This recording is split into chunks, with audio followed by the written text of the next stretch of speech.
everyone, welcome back to the channel. The channel continues to grow, which is much thanks to you.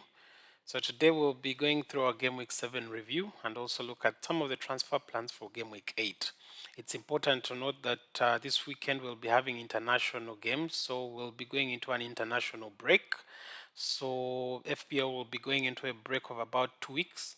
So this week I think I'll put in only one or two, but mainly one more video because I know some of us are going to be wildcarding. So I think I'll put up a video for some of the wildcard drafts and some of the wildcard thoughts for some of you to begin preparing and planning. But also important to note is that there's really no rush for you to be rushing to make any transfers yet. As you know, a lot can happen in the international break. People can get injured. Yes, a lot can happen. There's delays in transfers, people transferring back of flights coming back into their countries and to their clubs. So all that is that's some of the information that we shall be keeping track of. That's why there is really no need for you to rush to make any quick transfers. So to go directly into our review, it was a good game week. As you can see, 70 points. The average was at 46. I got a green arrow. I had not gotten a green arrow in around 2 weeks. So this was a welcome green arrow from about 400k to 135k, which is a very good welcome. Though I wouldn't look much into it as it's still very early days. We're just game week 7. We have over 31 game weeks to go. So Raya obviously lost his clean sheet to Southampton, which was a shock. So it was a bad day for most of the people that have double Arsenal.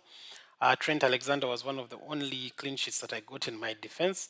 Konsa was an unlucky one as he went off injured, but Aston Villa went ahead to get the clean sheets. So kudos to the likes of Digne, Pau Torres, and all the others that have any Aston Villa defense assets that managed to get the clean sheet. Lewis managed to make an assist. He assisted for I think the last goal for us for Man City, which at least helped, though they conceded 2 goals, so he had a -1 as well. Semenyo was not a very good week for him. We thought he would at least perform against Leicester, but he didn't. Mbuemo managed to get a penalty. They scored, I think, five goals, and it was a shock that Mbuemo only had one. Now, one of the wisest decisions I think I mentioned last week in one of my videos was for taking a punt on Captain Salah, which I did on deadline day as well, because initially I was thinking between Haaland and him, but I thought about it and I was like, you know what? I need the green arrows. So I was like, let me take the punt because the fixture looked good as well. Saka managed to help as well with 2 assists and a goal. So my captaincy brought me like 32 points. Rogers still doing Rogers things, did not perform, but managed to get at least a clean sheet point and 3 points. Salah as well was lackluster in the entire game, really. Didn't look up. I don't know if it was fitness because of the midweek game, but he wasn't looking at his best. Then Raul Jimenez came in for me as well with 5 points as well. He should have actually done much better than that, but Adama wasted all the chances because you notice all the passes that put Adama through to Ederson were all given to him by Raul, but Adama wasted both of the two chances on one with Ederson. Haaland was most captained by very many of you. Unfortunately, also didn't score or assist or get any points for the second game running, which is quite shocking for the Viking. And my bench obviously had Fabianski didn't play, Greaves 0, Robinson 1, and Chomel as well didn't play. So that is how the game week went generally. Like I mentioned, it was a green arrow. But that's how FPL can easily turn because from one game week you're in 40s, and with the same team practically you get to shoot as high as 70 points and get a green arrow. So, like I keep on mentioning, it's a game of patience and it's a game of studying. So I look at some of the transfer plans of the people I'm thinking about. One of them is Aid Nori. Aid Nori has been performing well. In the game before, he did score against Liverpool. The goal by Wolves against Liverpool was scored by him. Now, this game week as well, he scored and assisted. And his fixtures, we are going to look at them, actually also look good. So he's one of the people I'm looking at. Second is McNeil, the Everton asset. Most of you I know are going for the likes of DCL, but I think McNeil is looking really good. Even during the match, he did look very vibrant and very good. He should have at least assisted DCL on one of the goals, but that was missed by DCL. And then lastly would be Johnson. Those are the three people that I'm looking at right now. Johnson is on a good run of, I think, 6 goals in a row. and it doesn't look like he's about to stop because his fixtures also look good. He's facing, I think, West Ham next, which, as we know, the West Ham defense is not looking the best.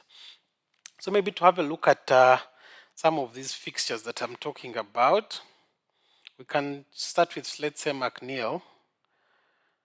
As we can see, the Everton fixtures really look good. Yeah, they have Ipswich next, they have Fulham, they have Southampton. So targeting the Ipswich and Fulham games should be good. The only problem is that they're both away.